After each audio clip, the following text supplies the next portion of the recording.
Hey beautiful beings, in this video I'm going to show you how you can release your negative emotions. Not only is it going to allow you to feel better instantly, but it's going to help you raise your vibration so you can manifest faster and better and quicker. But even more than that, it's going to allow you to feel safe and more present in the current moment. So if that floats your boat, then stick around. Beautiful beings, welcome if you're new, and to returning subscribers, yay! I'm so happy to have you back. My name is Taryn Nightingale, and on this channel we awaken you to your true self. Yes, that's your most authentic expression in human form. So that's the discovery of your divine self and how that expresses and experiences and shows itself in your body whilst you're on this planet. So if you're into talking about the weird and wonderful, that includes manifestation, higher consciousness, and definitely self-exploration, then you've come to the right place. So remember to like, subscribe, and hit that notification button if you haven't yet. Now, so I'm going to jump right into this. How do we release our negative emotions? The first thing you need to understand is emotions aren't anything that we need to be afraid of. Simply put, they're energies that we experience. Temporary energies. Everything's an energy. Sadness feels different to anger. Happiness feels different to joy. They have a different frequency to it, a different taste. There's a different kind of energy, feel, and sense to those emotions.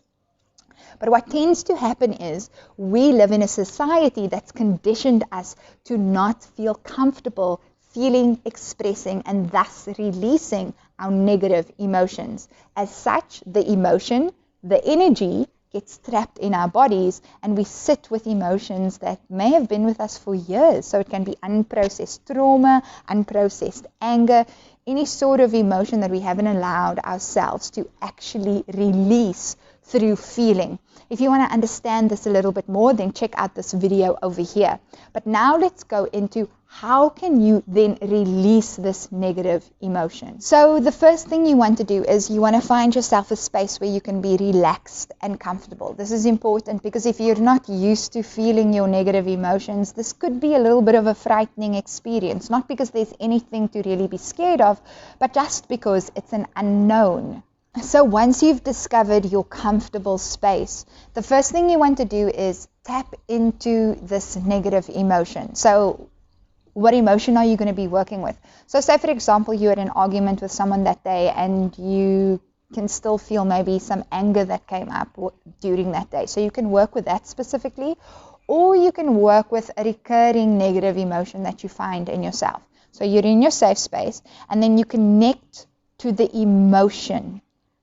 This is important. You need to focus on how the emotion itself feels. Don't get lost in the story of it, because this is what a lot of people tend to do. They go, they sit, they find their comfortable space, and the first thing they do is they think of the story, the interaction, the happening, the event, the argument, whatever label you want to use to describe it, the event that then triggered the emotion. Whether it's recent past or way long in the past, that doesn't matter.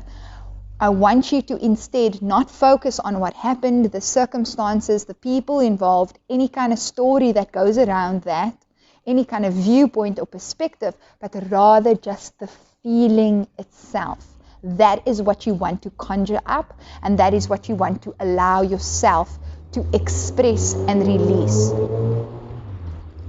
The reason why this is important is because when we focus too much on story, we can actually focus on creating a specific energetic pattern around this emotion. So it then becomes an habitual thing where you're using your thoughts and you're using the story to recreate this emotion. But we don't want to recreate it. We want to release it. So we want to let go of the story and just focus on the emotion itself.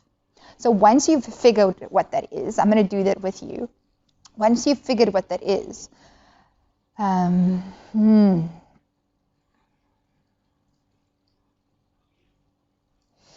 once you've figured what that is, I want you to sit with it. Don't force anything. Just allow it to surface as much as it wants. What you can do to help it to surface is you can say, if you know that it's anger, you can say, okay, anger, I am ready to be fully present with you. If you don't know how to label the emotion or how to identify it, you can just say, this emotion, you know what you're talking about, I am ready to be present with you. And then be present with it. Be present with how it shows itself in your body. Allow whatever sensations in your body to be. And if you start feeling like some sort of sound needs to come out of your body, allow that to express itself too. Because what can often happen is, if we're not in a safe space when we're doing something like this, we don't allow ourselves to sound it or verbalize it. So if you find yourself going,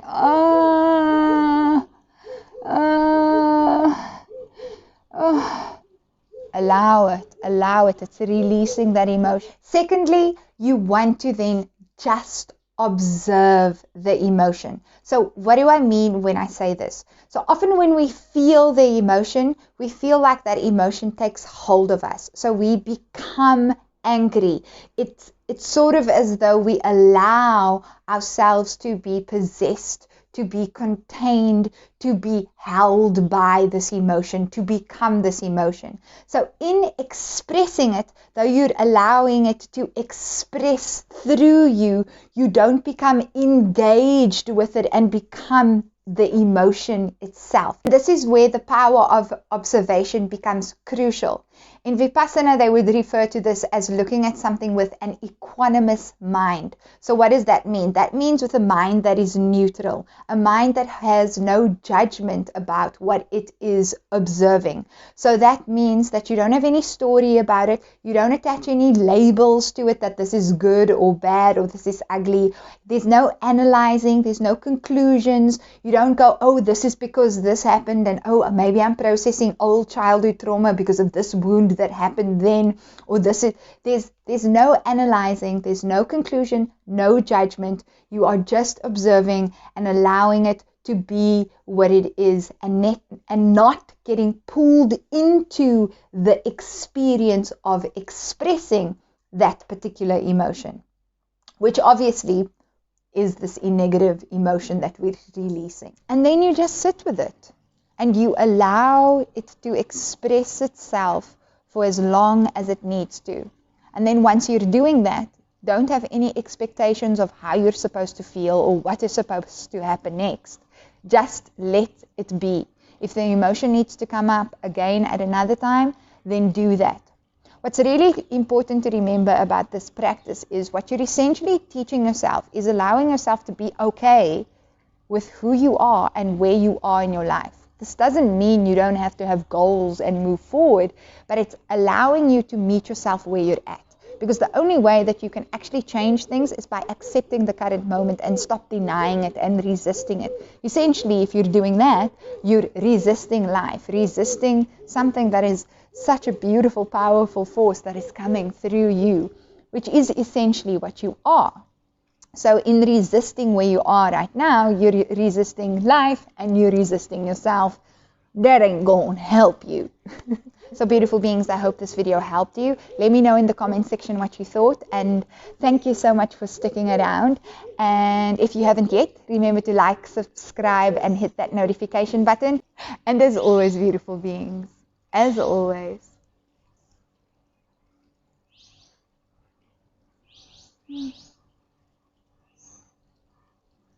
I wish you love. Bye, beautiful beings.